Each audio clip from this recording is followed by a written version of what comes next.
विभिन्न कार्यक्रम विभिन्न प्रोजेक्ट बांकी निर्वाचन मंडल में साधारण जनता जितेबाला डेडिकेट करा जाउची। आज दुईटी आरआई ऑफिस भोगीपुर एवं कोईमुंडी ठारे गोटे हेल्थ सब सेंटर आमर पाथपुर ग्राम पंचायत रे गोटे सभागृह ता सहित गोविंदपुर ग्राम पंचायत कार्यालय जोटा नूतन पुनर्गठन हैला परे गोटे कार्यालय निर्दिष्ट नथिला जोटा आज शुभ अवसर रे मु समस्त को अभिनंदन शुभेच्छा जणाइक चाहे एवं आपण माध्यम केवल एतिक निवेदन करने चाहे बांकीर विकास को आगू नापी समस्ते सहयोग करंतु राजनीति करंतु राजनीतिर मूल एजेंडा रखंतु बांकी डेवलपमेंट आउ किछि कथा आउ किछि मंद उद्देश्य व्यक्ति द्वारा प्रभावित होइकी मोर निवेदन आपण माध्यम से व्यक्ति विशेष मानू निवृत्त रुहतु राजनीति कौन पे आम कर समाज में शेष धाड़े लोक को केमी मुख्य स्रोत में सामिल कर राजनीति कौन पे करुँ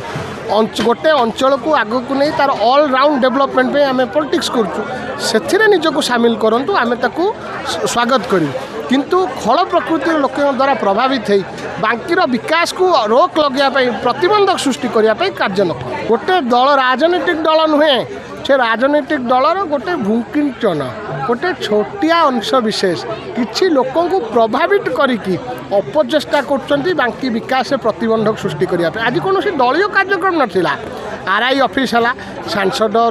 ना रही जिला परिषद अच्छी चेयरमैन भाइस चेयरमैन अच्छी वार्ड मेंबर मानकर अच्छी सरपंच समिति सभ्य मानकर अच्छी आज पीआरआई मानकर फंक्शन लोक मानू अधिका शक्तिशाली उपाय केमिटी पीआरआई सिस्टम को विनियोग करी पंचायत राज इंस्टीट्यूशन को विनियोग करी बांकी जनसाधारण को सेवा प्रदान करा जाई परिबो आज तार पर्व छ पालन होउची किंतु किछि लोकों को देहरे बांकीर विकास ठीक रे देखा जाउनी तांको आखिरे कंटा पसी जाउची ताकू ता माध्यम रे मु निवेदन करी जो व्यक्ति विशेष माने प्रभावित होउचन आपण को निवेदन आपण आसंतु मुख्य स्रोत में सामिल हूँ राजनीति करंतु गणतंत्र रे विरोध करंतु बांकी विकास पे विरोध करंतु कौन व्यक्तिगत स्वार्थ को चरितार्थ करने क्या विरोध न करंतु मोर निवेदन आपण को